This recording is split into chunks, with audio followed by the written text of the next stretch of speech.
据波兰军方近日表示，有一架来自俄罗斯空军的苏 -24M2 战术轰炸机径直飞到了波兰领空，一度深入波兰领空多达 6.5 公里。按照其所挂载的武器来看，几乎已经对波兰境内的数个重要战略目标发动袭击了。可俄罗斯空军对这次入侵事件的解释呢，却是战机导航系统迷路了。那么俄军究竟是想借入侵事件传达何种信息？这又是否是俄方对川普和平方案的干扰呢？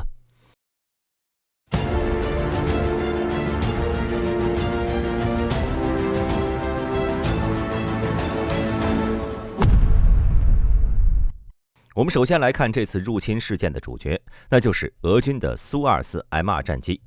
这是苏24战机的侦察改进型，除了保留有苏24战机原版的武器弹药挂载能力之外呢 ，M2 型战机还安装有2处全景相机、测试机载雷达以及热成像感知系统，其拥有8个武器挂架和设备外挂点，可以悬挂 AA8 蚜虫型空对空导弹等可制导武器升空作战，但是战机的主要特长还是侦察能力。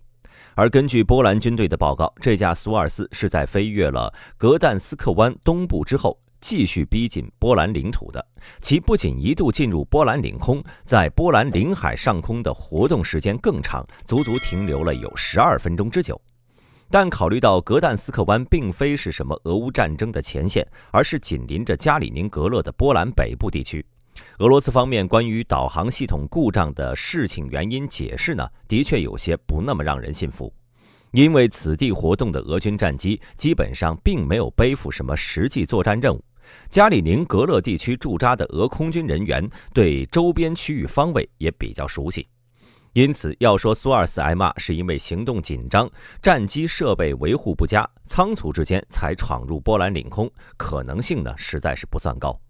再加上这次领空入侵事件已经不是俄军近期第一次酿成类似的事故了，因为战机导航故障酿成事故的真实性就更加让人怀疑了。大兵只需要随手将波兰、领空与入侵等几个关键词组合在一起，就能看到俄军在俄乌战争爆发以后，总是隔三差五地与北约国家领空产生各种摩擦。而这些摩擦事故总是与俄乌战争中的某一些关键的节点联系在一起。从这个角度来看，最近这起苏 -24M2 入侵事故恐怕从某种程度上来说，也是俄罗斯方面针对川普和平计划的示威，是想告诉美国与其他北约国家和平计划可以谈，但俄罗斯绝对不是被动接受的一方，也绝没有那种为了停战就愿意吃亏的想法。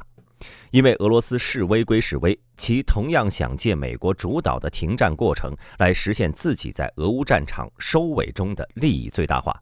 毕竟战争是又烧钱又消耗，俄罗斯翻来覆去的算账，肯定不想错失这次川普介入的契机。最好是能吓住美国等北约国家，让他们在和平协定中多给俄罗斯让步，同时又能让俄罗斯在不示弱的情况下，尽量减少自身所蒙受的战争损失。换句话说，俄罗斯就是既不想失去现在的占领区，又不想乌克兰咬住库尔斯克不放，最好是现有战果最大化保留，又能马上终止前线士兵与武器装备的损失。可以说，现在的普京呢，就是怀揣着一种十分复杂的心理，那就是既怕美国调停，又怕美国不管事儿不调停。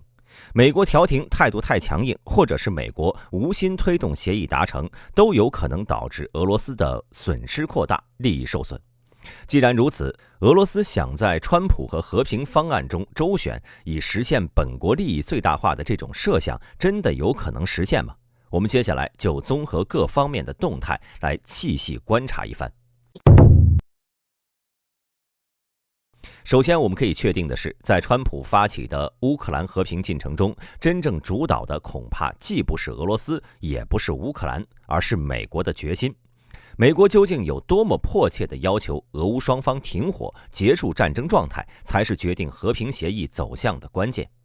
目前俄乌战争的走向已经脱离了俄罗斯最初设想的那种速战速决、彻底控制基辅、取缔泽连斯基政府，以实现俄罗斯对乌克兰地区完全主导的大好战略局面，而是转变为了一场将俄罗斯拖入战争状态、迟迟不能恢复正常发展模式的僵局。我们从俄罗斯经济结构在俄乌战争爆发之后的变化上，也不难看出普京政府对川普和平计划的复杂心理。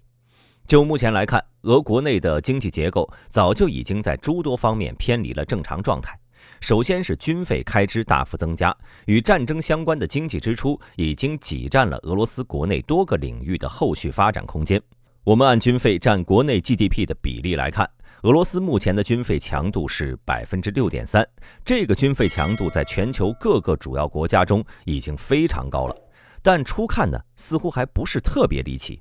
没有那种举国之力全部服务于战争的感觉。直到俄罗斯公布了其年度预算支出情况，一个战争国家的运行本质才彻底暴露出来。根据半岛电视台的报道，俄罗斯2025年度国防开支占到全国年度开支的1/3，显著高于2022年开战支出的590亿美元的水平。而俄罗斯的总体经济发展在这3年里几乎是原地踏步。按美元计价，俄罗斯2022年的 GDP 在2.2万亿美元左右，到了2023年之后就下探到了2万亿的水平。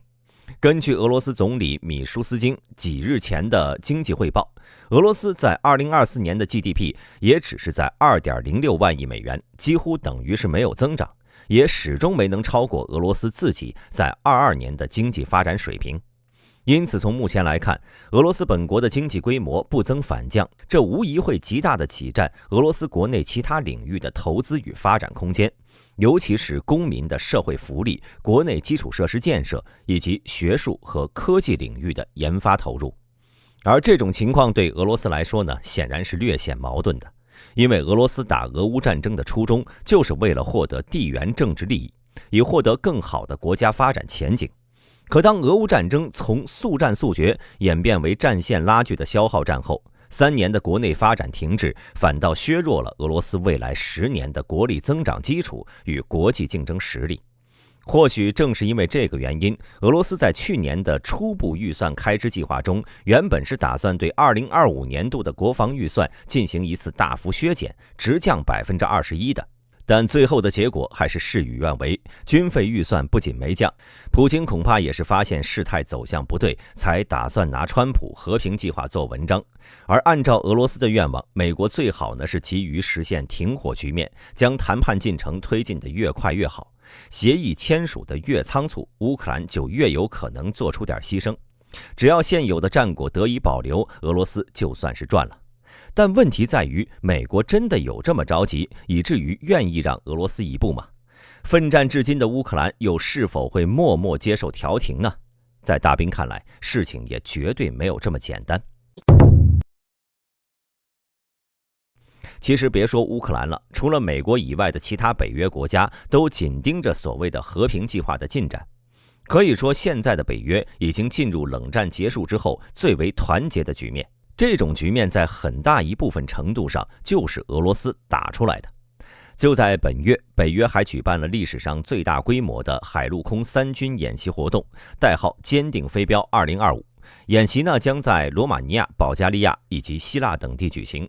而这个演习区域布置可以说是相当的具有针对性了，因为罗马尼亚正是乌克兰的陆上邻国，其与南方的保加利亚一样，东部海岸线就正对着黑海，直面克里米亚半岛，其特殊意义不言而喻。而且演习的持续时间也足够长，将从1月13号一直持续到2月26号。也就是说，在川普政府推动乌克兰和俄罗斯和谈的同时，北约方面的武力展示都不会停止。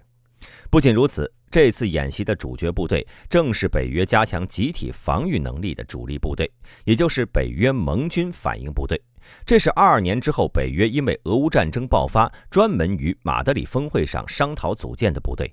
相较于原先的北约快速反应部队，新组建的盟军反应部队能够在更短的时间内完成集结，展开行动，10天之内就能大范围投送兵力到战区。该部队的司令部目前位于意大利，直接领导了英国陆军第1师、西班牙特种作战司令部、北约海军打击和支援部队、意大利海上部队司令部以及北约航天中心与网络作战中心等多支重要的作战力量。而坚定飞镖2025演习恰好就是盟军反应部队组建之后面临的第一次大考。这无疑能进一步提升北约内部的军事协作能力，并增加北约在川普和平谈判进程中的筹码。而即使我们不看北约的动作，光看乌克兰也能看出泽连斯基政府在这次弹劾中是绝对不会顺着俄罗斯的意思走的。就在近日，泽连斯基还特别提出了一份领土交换方案，那就是用乌军目前控制的那部分库尔斯克地区来交换一部分俄军控制的领土，也就是用乌军控制的俄罗斯领土来交换俄军控制的乌克兰领土。这份提议呢，当然是遭到了俄罗斯的拒绝，因为在俄罗斯看来，自己的就是自己的，已经占领的乌克兰土地也不能让掉。泽连斯基想必也明白这一点，但他之所以要将这一切说出来，就是为了去向俄罗斯施压，因为乌克兰在川普和平方案推出之际，本来就不是被动接受的。